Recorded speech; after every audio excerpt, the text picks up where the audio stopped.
Assalamualaikum warahmatullahi wabarakatuh. Okey, saudara semua sihat dan semangat untuk belajar. Okey, sebelum kita belajar, kita akan baca doa dulu. Okey, boleh baca doa sama dengan Ustazah. Okey, tanda tangan. Bismillahirrahmanirrahim. Allahumma ftah alaina hikmataka wanshur alaina min khazaini rahmatika ya arhamar rahimin.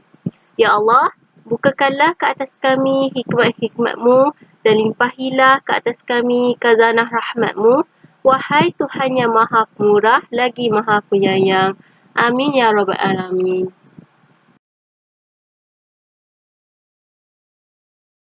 Baiklah semua, untuk tajuk subjek sirah kita kali ini, kita akan belajar tajuk kenabian Nabi Muhammad SAW. Okey, ni sirah Nabi ketika Nabi menerima wahyu yang pertama. Okey, macam mana cerita dia tu? Okey, mari kita belajar sesama, okey? Okey, sebelum itu kita akan belajar tentang tanda-tanda kenabian Nabi Muhammad SAW. Okey, yang pertama, awal sentiasa menaungi Nabi. Yang kedua, terdapat tanda kenabian di belakang tubuh Nabi. Yang ketiga, seorang pendeta Yahudi mengenali Nabi sebagai Nabi akhir zaman. Ini berlaku ketika Nabi pergi ke negara Syam. Yang keempat, ketika Nabi Muhammad masih kecil, dada baginda dibedah oleh malaikat. Jadi ini antara 4 tanda kenabian Nabi Muhammad SAW. Baiklah. Nabi Muhammad menerima wahyu yang pertama. Okey, apa ceritanya? Okey, ianya berlaku setelah 6 bulan baginda ulang-alik daripada kota Mekah ke Gua Hira. Okey, Gua Hira ni dia terletak di Jabal Nur. Jabal ni maksudnya gunung.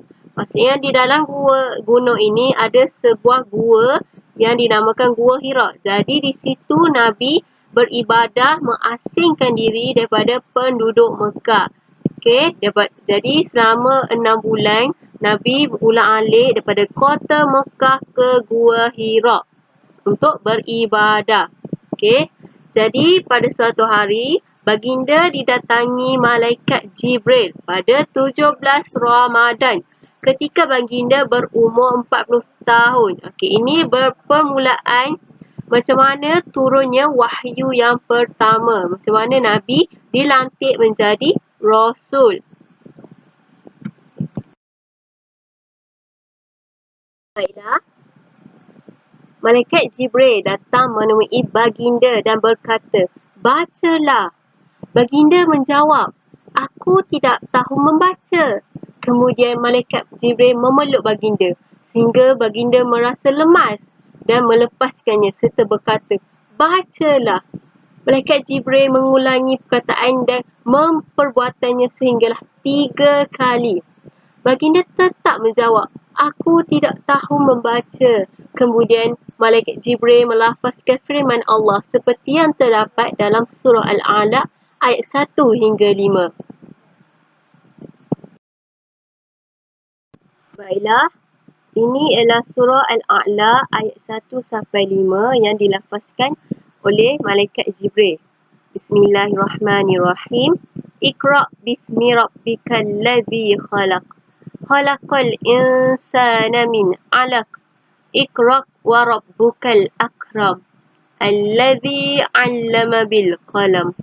'Allamal insana ma lam ya'lam. Sadaqallahul azim. Maksudnya, bacalah dengan nama Tuhanmu yang menciptakan. Dia mencipta manusia dari segumpal darah. Bacalah dan Tuhanmu maha pemurah yang mengajar manusia melalui fena. Dia mengajar manusia sesuatu yang tidak diketahui.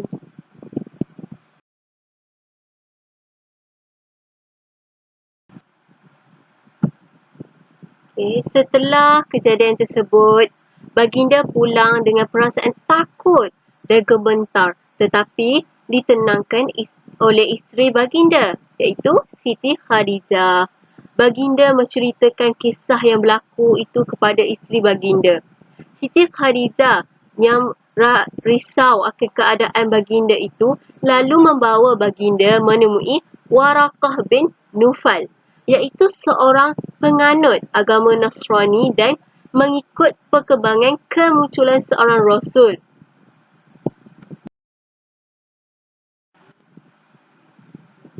Waraqah bin Nufal menyatakan bahawa makhluk yang menemui baginda itu ialah malaikat Jibril dan malaikat itu juga pernah menemui Nabi Musa alaihi salam. Waraqah bin Nufal memberitahu kepada baginda dan Siti Khadijah bahawa baginda akan dilantik menjadi Rasul. Waraqah bin Nufal juga merupakan sepupu Siti Khadijah.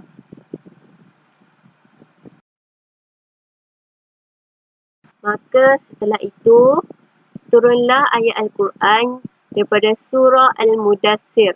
Ayat ini merupakan bukti pelatihan secara rasmi baginda sebagai seorang Rasul dan bertanggungjawab dalam memimpin umat manusia ke jalan yang sempurna.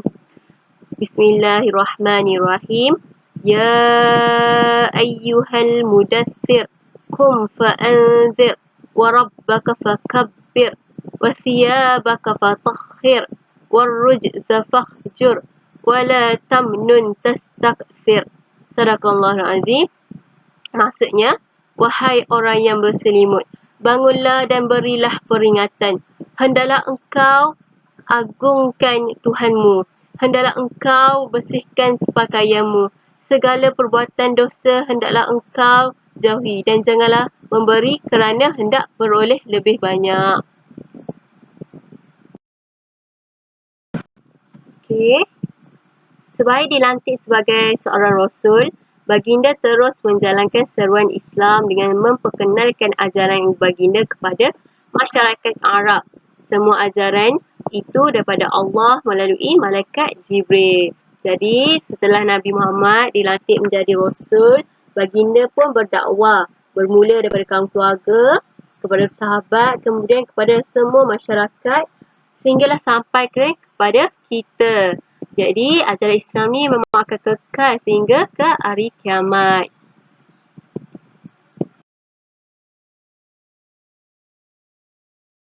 Baiklah, itu sahaja pembelajaran sirah kita pada hari ini.